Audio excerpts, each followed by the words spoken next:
wabarakatuh. Apa kabar anak-anak ibu semuanya kelas 71. Apa kabar hari ini? Mudah-mudahan dalam keadaan sehat dan tetap semangat ya. Hari ini kita lanjutkan materi pembelajaran IPA kita dengan judul klasifikasi makhluk hidup. Anak-anak ibu semuanya, saya yakin kamu pernah pergi ke pasar atau ke suatu tempat penjualan buah ataupun sayuran ya. Kemudian ketika kita lihat di sana ada seorang penjual buah yang mengelompokkan buah-buahannya berdasarkan jenisnya.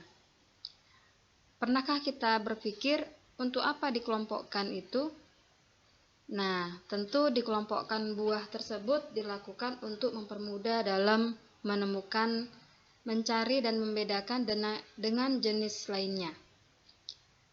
Oleh karena itu, kita kaitkan dengan materi ini ya. Yang dimaksud dengan mengklasifikasi itu adalah mengelompokkan.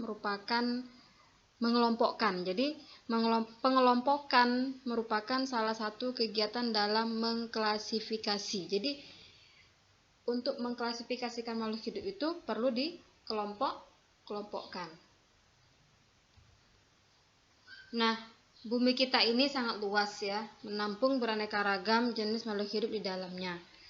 Secara umum, makhluk hidup yang ada di bumi ini dapat dikelompokkan menjadi dua jenis, yaitu makhluk hidup biotik dan abiotik.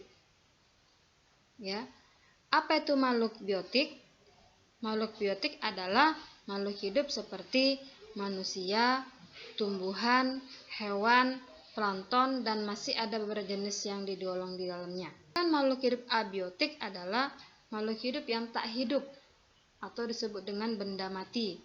Contohnya seperti sepatu, motor, mobil, tanah, air, ya, kayu, batu, pasir, dan sebagainya. Oke, kita lanjutkan. Klasifikasi makhluk hidup. Dalam pembahasan ini yang perlu kita bahas satu persatu ya. Yang pertama adalah ciri-ciri benda di lingkungan sekitar. Kemudian cara mengklasifikasikan makhluk hidup dan mengklasifikasikan makhluk hidup. Oke, yang pertama kita bahas ciri-ciri makhluk hidup. Makhluk hidup itu memiliki ciri yang pertama adalah bernafas. Kalau secara pengertiannya, bernafas adalah proses pengambilan oksigen dari lingkungan untuk pembakaran atau oksidasi. Kita mengambil oksigen dan mengeluarkan karbon dioksida dan juga uap air. Yang kedua, bergerak. Bergerak adalah berpindah dari posisi semula. Manusia berpindah tempat, hewan juga berpindah tempat. Nah, sedangkan tumbuhan juga bisa bergerak.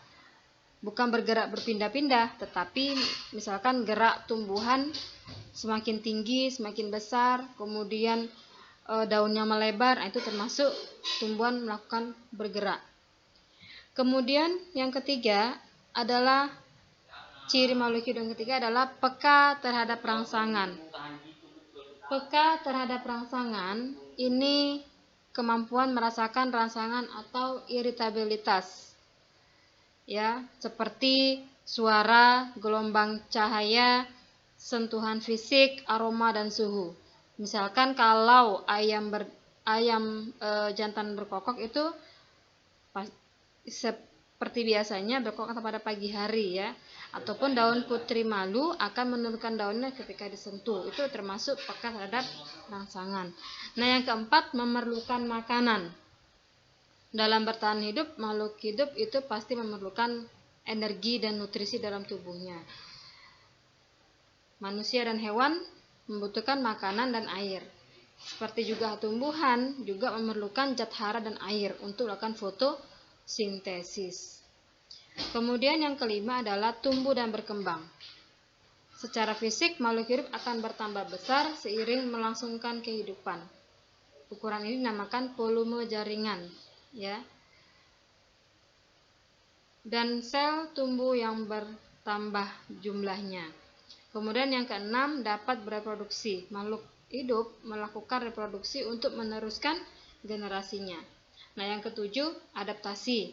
Adaptasi ini maksudnya adalah untuk bertahan hidup dengan cara menyesuaikan dengan lingkungannya. Setiap makhluk hidup memiliki proses adaptasi berbeda-beda sesuai dengan kemampuannya dalam menghadapi situasi serta kondisi di lingkungannya. Seperti adaptasi itu ada dibedakan 3 macam bentuk tubuh, yaitu morfologi, adaptasi proses metabolisme, fisiologi, dan adaptasi perilaku. Yang terakhir adalah ekskresi. Makhluk hidup yang memerlukan makanan dan mengolahnya akan membuang sisa-sisa melalui sistem ekskresi.